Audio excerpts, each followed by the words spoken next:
கடகராசி அன்பர்கள் அனைவருக்கும் வணக்கம். இன்றைய பதிவில் கடகராசி அன்பர்களுக்கான மிகவும் பயனுள்ள தகவல் தாங்க பார்க்க போகிறோம். வீடியோக்குள்ளே போகிறதுக்கு முன்னாடி முதன்முறையாக நீங்கள் நம்ம சேனலை பார்க்குறீங்க அப்படின்னா மறக்காமல் சப்ஸ்கிரைப் பண்ணி வச்சுக்கோங்க. கடகராசியை பொறுத்த வரைக்கும் ஆயில்யம் நட்சத்திரம், புனர்பூசம் நட்சத்திரம் 4ஆம் பாதம், பூசம் நட்சத்திரத்தை உள்ளடக்கியது. அதிபதி சந்திர பகவான். என்ன ஓட்டங்கள் எப்படி இருக்குன்னு பார்த்தீங்கன்னா, எதிரியை கூட மன்னிக்கக்கூடிய தன்மை கடகராசி அன்பர்களுக்கு தாங்க இருக்கு. தப்பு செஞ்சாலுமே சரி, தவறிலும் ஒரு நியாயம் இருக்கு அப்படின்னா அதை ஒத்துக்கொள்றவங்க யாருன்னா அது கடகராசிக்காரங்க தான். கடகராசி அன்பர்களை பொறுத்த வரைக்கும் கண்ணு கெட்டிய தூரமே பிரச்சனையாக தான் இருக்கும். டெய்லி ஒரு பிரச்சனையை தீர்வு தேடி தேடி இப்படி ஒரு சாம்பார் வைக்கும்போது எப்படி அதோட உப்போட அளவு கூட போனாலும் பிரச்சனை, கம்மியாக போனாலும் பிரச்சனைன்னு இருக்குமோ, அதே மாதிரி இவங்களுடைய வாழ்க்கையில் ஒரு நாள் அதிகமாக சந்தோஷமாக இருந்தாலும் பிரச்சனை தான், சந்தோஷமே இல்லைனாலும் பிரச்சனை தான். ஏதோ ஒரு விஷயத்துல மனசுல எண்ணங்கள் அதிகமா வச்சு சொல்றவங்களே கடகராசிக்காரங்க தான். யாருமே கடகராசிக்காரங்களை புரிஞ்சுக்கிட்டதா சரித்திரமே கிடையாது. அவங்க என்ன பேசுறாங்க, ஏன் பேசுறாங்க, அவங்க மனசுல என்ன வலி இருக்குன்னு சொல்லிட்டு ஒரு நாளாச்சும், அதாவது அவங்க பார்வையில ஒரு ஜீவன் வருத்தப்படுதா, கிடையவே கிடையாது. அவ்வளோ ஒரு இலக்காரமான ராசி ஒரு கடகராசி தான். ஆனா பல பேரை வாழ வைக்கக்கூடிய ராசினாலே அது கடகராசிங்க. இன்னைக்கு ஒரு டாக்டரா இருக்கக்கூடிய கடகராசி அன்பர்கள் எவ்வளவு பேருக்கு சர்வீஸ் பண்றாங்க. 2 கல்யாணம் பண்ணியுமே ஃபெயிலியர் ஆகி, சரி பரவாயில்ல நம்ம ஆப்போசிட்ல இருக்கவங்களாச்சும் சந்தோஷமா இருக்கணும் அப்படின்னு நினைக்கிறவங்க கூட கடகராசிக்காரங்க தான். வீட்டில் சம்பாதிச்சு ஒரு காசை கொடுத்து சந்தோஷப்படுத்தி அவங்கள நிம்மதியாக வச்சுக்கிட்டு தனியாக அழுது அந்த வேதனையை தாங்கி கொள்றவங்களும் கடகராசிக்காரங்க தான். மனசில் நினச்ச ஒரு சின்ன ஆசை, ஒரு 2 ரூபாய்க்கு ஒரு கடலை மிட்டாய் வாங்கி சாப்பிடணும்னு நினைக்கிற ஆசையோ, இல்லை தலையில் ஒரு மல்லிப்பூ வச்சுக்கணும் அப்படிங்கிற ஆசையோ நிறைவேறாமல் போகிறது அப்படிங்கிறத தெரிஞ்சோம் 10 வருஷமா வாழ்றவங்க யாருன்னா கடகராசிக்காரங்க தான். உங்களை பற்றி தான் இந்த பதிவு முழுமே உங்களுக்கு பயனுள்ள தகவல் தான் இருக்க போகுது. நீங்கள் இதுக்கு முன்னாடி ஒரு பதிவு போட்டிருக்கேன், முக்கியமான 3 விஷயங்கள் சொல்லிட்டு, அந்த விஷயத்தை பாருங்கள். அதுவும் உங்களுக்கு ரொம்பவே யூஸ்ஃபுல்லாக இருக்கும். அந்த பதிவு இன்னும் பார்க்கலன்னா மறக்காமல் பார்த்துட்டு வாங்க. இப்போது இந்த பதிவில் கடகராசி அன்பர்களுக்கு எல்லா விஷயத்தையுமே நீங்கள் தெரிஞ்சுக்கிட்டு கடந்து போகணும் அப்படிங்கிறதுக்காக தான் இந்த பதிவு. ஒரு விஷயத்தை மன்னிக்கிற நீங்கள் அவ்வளோ சீக்கிரமாக மறக்கவே மாட்டீங்க. ஏன்னா அவ்வளோ தூரம் காயம் ஏற்பட்டிருக்கும். எதையுமே கடந்து போயிடுவேன். உங்களோட ஃபர்ஸ்ட் அட்வான்டேஜே இதுதான். ஏன்னா இப்போது இவ்வளோ பெரிய பிரச்சனை இருக்கே, நீங்கள் அசால்ட்டாக இருக்கீங்க அப்படின்னு நினைப்பாங்க. வெளிலேருந்து பார்க்குறவங்க நினைப்பாங்க, ஒரு நீட் எக்ஸாம் படிச்சுட்டு இருக்காங்க ஆனால் செலக்ட் ஆகலை, ஆனால் ரொம்ப கேஷுவலாக இருக்கான். ஏன்னா கடகராசிக்கு நல்லாவே தெரியும் இது நம்மளுக்கு அமையாது, நமக்கு எடுத்த உடனே சக்ஸஸ்ஃபுல்லாக எதுவுமே நடக்காதுன்னு தெரியும். ஆனால் இருந்தாலும் முயற்சி செய்யக்கூடியவங்க கடகராசிக்காரங்க தான். ஃபெயிலியரை நினச்சே பார்க்க மாட்டாங்க. இந்த டேக் இட் ஈஸி அப்படின்னு சொல்கிறாங்க இல்லையா, அதே மாதிரி குணம் கொண்டவர்கள் கடகராசிக்காரர்கள். யாரை பற்றியுமே அவங்க யோசிக்கவே மாட்டாங்க. யாரை பார்த்தும் பொறாமப்பட மாட்டாங்க. நமக்கு இதான் அமைப்பு, நம்ம போயிட்டே இருக்கணும் அப்படின்னு நினைப்பாங்க. அடுத்த விஷயம், கடகராசி அன்பர்களுக்கு எப்பொழுதுமே உங்களுடைய சம்மந்தப்பட்ட விஷயம் நல்ல விஷயம் நடக்க போகிறதுக்கான அறிகுறி இருக்குது அப்படின்னா அதை யார்கிட்டையும் சொல்லாதீங்க. அது நீங்கள் சொன்னீங்கனாலே அது ஸ்டாப் ஆகிடும். அடுத்தவங்க கண்ணு பட்டாலே அது உடனே நின்றுடும். உங்களுக்கு ஒரு அப்பாயின்மெண்ட் ஆர்டர் வரப்போதா, அதை பொறுமையாக சொல்லுங்கள், வந்ததுக்கப்புறம் சொல்லுங்கள். எதையுமே தெரிந்து கொண்டு சொல்லுங்க. தெரியாம அவசரத்துல சொல்றது தான் உங்களுடைய பிரச்சனைக்கு முழு முதற் காரணம். 3வது விஷயம், யாரையுமே நீங்க கடந்து போகிற மாதிரி நம்பிக்கையோடு இருக்காதீங்க. நீங்க எப்படி இருக்கீங்களோ அதே மாதிரி அடுத்தவங்களும் இருக்கணும் அப்படின்னு சொல்லிட்டு நீங்க எதிர்பார்க்கவே பார்க்காதீங்க.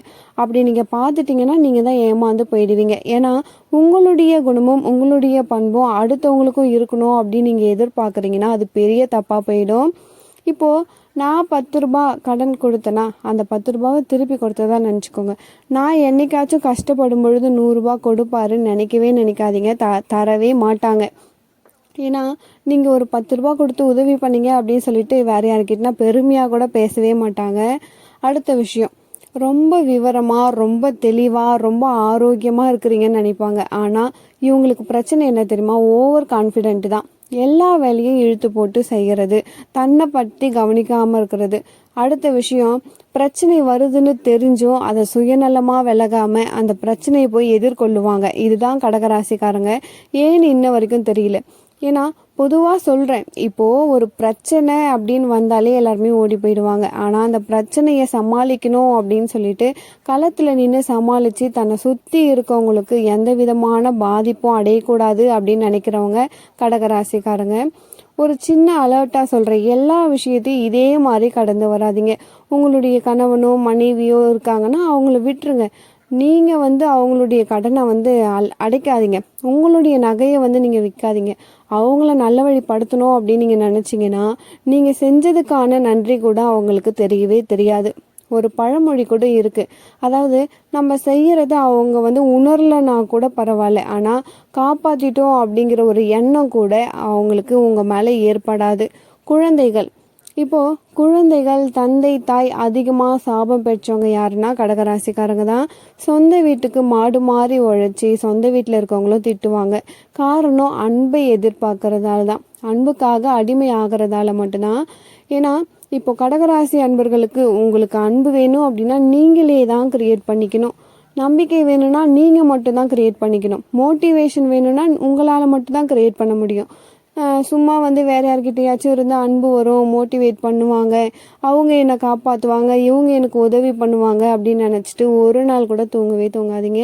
அடுத்த நாள் உங்களுக்கு சோதனையான நாள். எனக்கு நான் தான் ராஜா, நான் தான் என் வண்டியை ஓட்டணும், என் வண்டிக்கு நான் தான் பெட்ரோல் போடணும்னு எந்திரிச்சு பாருங்கள். எல்லா நாளுமே இனிமையான ஒரு நாளாக தான் இருக்கும். அடுத்து ஒரு முக்கியமான விஷயம், கடகராசிக்கு முக்கியமான கோவில் நம்ம ஆல்ரெடி வீடியோ பதிவு போட்டிருக்கோம். கணபதி அக்ரஹாரம் கோவில் சொல்லியிருக்கோம். அதே மாதிரி நிறைய பேருக்கு ராமேஸ்வரம் கூட போயிட்டு இல்லை என்னால் கோவிலுக்கு போக முடியல அப்படின்னு கூட சொல்லியிருக்கீங்க. கடகராசி அன்பர்கள் ஒரு சிறை கைதி மாதிரி இருக்கும். நம்ம நினைக்கிறது எதுவுமே நடக்க மாட்டேங்குது அப்படின்னும் பொழுது இப்போது இந்த பதிவு மூலிமா ஒன்று சொல்கிறேன், விநாயகர் வழிபாடு வீட்டில் இருந்து கூட செய்யுங்க. காலையில் எழுந்தால் விநாயகர் முகத்தில் முழிங்க. நைட்டு தூங்கும் பொழுது விநாயகரை முழிச்சிட்டு அப்புறம் தூங்குங்க. மாதத்திற்கு ஒரு நாளாவது விநாயகர் கோயிலுக்கு போயிட்டு வர முயற்சி பண்ணுங்க. மாதத்துக்கு ஒரு நாளாச்சும் ஒரே ஒரு தேங்காயை விநாயகருக்கு உடைச்சி விட்டுருங்க, போதும். ஒன்றுமே செய்ய முடியல, நான் வெளிநாட்டில் இருக்கேன், நான் இருக்கிற இடத்துல கோவிலே இல்லை அப்படின்னா மொபைலில் கூட விநாயகரை பார்க்கலாமே. தூங்கி எழுந்திரிச்சோடனே டிஸ்பிளேவில் விநாயகர் வச்சுக்கோங்க. நீங்கள் எவ்வளவுக்கு எவ்வளோ விநாயகர் வழிபாடு செய்கிறீங்களோ அவ்வளவுக்கு அவ்வளோ கடகராசிக்காரங்க வாழ்க்கையில் 0 லெவலில் இருந்தாலுமே 100% அச்சீவ் பண்ண முடியும். இது நான் கண்டிப்பாக ஒரு 100% சொல்கிறேன், கண்டிப்பாக உங்களுக்கு நல்லது நடக்கும். அடுத்த விஷயம், எல்லா விஷயத்தையுமே ஒரு செயலில் இறங்கி தான் அதை நீங்கள் வெற்றி பெறணும் அப்படிங்கிற அவசியம் கிடையாது. ஏன்னா பேச்சிலே ஒரு விஷயத்தை சாதிக்க முடியும் அப்படின்னா அது கடகராசிக்காரங்களால் மட்டும்தான் முடியும். உட்காந்த இடத்துல இருந்தே எல்லா வேலையும் செய்யக்கூடிய ஒரு அருமையான விஷயம் இருக்குது. ஸோ உங்களுடைய பலம் என்ன அப்படின்னு தெரியாமல் நீங்கள் ஏமாந்து போவீங்க. இன்னொரு பலவீனம் என்னென்னா, எதையுமே அவ்வளோ சீக்கிரமாக நம்ப மாட்டீங்க. ஏன்னா அவ்வளோ கஷ்டப்பட்டிருக்கீங்க, அவ்வளோ ஏமாந்துருக்கீங்க. ஏன்னா இதை நான் கண்ணால் பார்த்தா தான் நான் நம்புவேன், இல்லைன்னா என்னால் நம்ப முடியாது அப்படின்னு நீங்கள் சொல்லுவீங்க. ஏன்னா பணம் கொடுத்து ஏமாந்துருப்பீங்க, வாழ்க்கையில் ஏமாந்துருப்பீங்க, காதலில் ஏமாந்துருப்பீங்க. அதாவது எல்லா விஷயத்துலையுமே ஏமாந்ததால் எல்லாத்துலேயுமே ஒரு நம்பிக்கை அப்படிங்கிறது உங்களுக்குள்ளே இருக்காது. சில பேர் அதனாலே உங்களை ஒதுக்க ஆரம்பிச்சிருவாங்க. சுற்றி நட்பு வட்டாரம் பெருசு தான். கடகராசிக்கு பழக்க வழக்கமும் சரி, நண்பர்கள் கூட்டமும் சரி ரொம்பவே பெருசு. இப்போது கடகராசிக்காரங்க ஏதாச்சும் ஒரு தப்பு பண்ணிட்டாங்க அப்படின்னா இவங்களே போயிட்டு நான் தாங்க தப்பு, என் மேலே தான் மிஸ்டேக், நான் தான் சாரி, நானே இதை சரி பண்ணுறேன்னு சொல்கிறாங்க இல்லையா. இதே மாதிரி சுற்றி உள்ளவங்களும் சொல்லணும் அப்படின்னு நினைப்பாங்க. எப்படி சொல்லுவாங்க? இதை எதிர்பார்க்கறதால தான் உங்களுக்கு பிரச்சனையே வருது. நீங்கள் ஒன்று நினச்சிக்கோங்க, நீங்கள் போயிட்டு தானாக போயிட்டு தப்பு ஒத்துக்கிட்டு ஃபைன் கட்டுறீங்கன்னா சுற்றி உள்ளவங்களும் அதே மாதிரி இருக்கணும்னு எதிர்பார்க்காதீங்க. அப்படி எதிர்பார்த்தீங்கன்னா கண்டிப்பாக ஃபெயிலியர் ஆகிடுவீங்க. நீங்கள் அப்படி எதிர்பார்த்தீங்க அப்படின்னா உங்களை ஏமாத்துறதுக்காக முழு வழியை நீங்களே ஏற்படுத்தி தரீங்க அப்படின்னு அர்த்தம். இப்போது ஏதாவது ஒரு விஷயத்தை பற்றி அதிகமாக யோசிப்பாங்களே தவிர அதில் நமக்கு என்ன ஆகாயம் அப்படிங்கிறத யோசிக்கவே மாட்டாங்க. ஒருத்தவங்க கோயிலுக்கு கூப்பிட்றாங்க, ஒருத்தவங்க வெளியே கூப்பிட்றாங்க, அவங்க கூட போனால் நமக்கு என்ன ஆதாயம், நமக்கு என்ன கிடைக்கும் அப்படிங்கிறத யோசிக்கவே மாட்டாங்க கடகராசிக்காரங்க. அடுத்தவங்களுடைய சந்தோஷம், அடுத்த விஷயம் ரொம்பவே ஒரு முக்கியமான விஷயம். அடுத்தவங்களை சந்தோஷப்படுகின்ற ஒரே ராசி கடகராசி தான். தனக்கு எவ்வளவுதான் பிரச்சனை இருந்தாலுமே சரி, தன்னை பார்த்து ஊரே சிரிக்குதா, சரி ரைட், அவங்க சந்தோஷமா இருக்காங்கன்னா ஓகே அப்படின்னு நினைக்கிறாங்க இல்லையா, அவங்க தான் கடகராசி. இதுதான் ரொம்ப ரொம்ப ஒரு நல்ல விஷயம். அவங்க வந்து ரொம்ப ரொம்ப கடகராசிக்காரங்கிட்ட முக்கியமான விஷயம் என்னன்னா, தானே விறகானா கூட பரவாயில்ல, அடுத்தவங்களுக்கு வெளிச்சமா இருப்போமா, சரி பரவாயில்ல சந்தோஷமா இருக்கட்டும் அப்படின்னு நினைக்கிற நினைப்பே வந்து அந்த உதவி செய்யக்கூடிய பக்குவமும் தெளிவும் தான் வந்து கடகராசிக்காரங்களுடைய வாழ்க்கையில கர்மா குறையிறதுக்கும் அடுத்த லெவல்ல அவங்க வளர்றதுக்கும் ரொம்ப முக்கியமான காரணமா இருக்கும். இதுக்கப்புறம் அடுத்து ஒரு நல்ல பதிவில் உங்களை சந்திக்கிறேன். இந்த பதிவு பிடிச்சிருந்தா மறக்காமல் நம்ம சேனலை சப்ஸ்கிரைப் பண்ணி வச்சுக்கோங்க. நன்றி.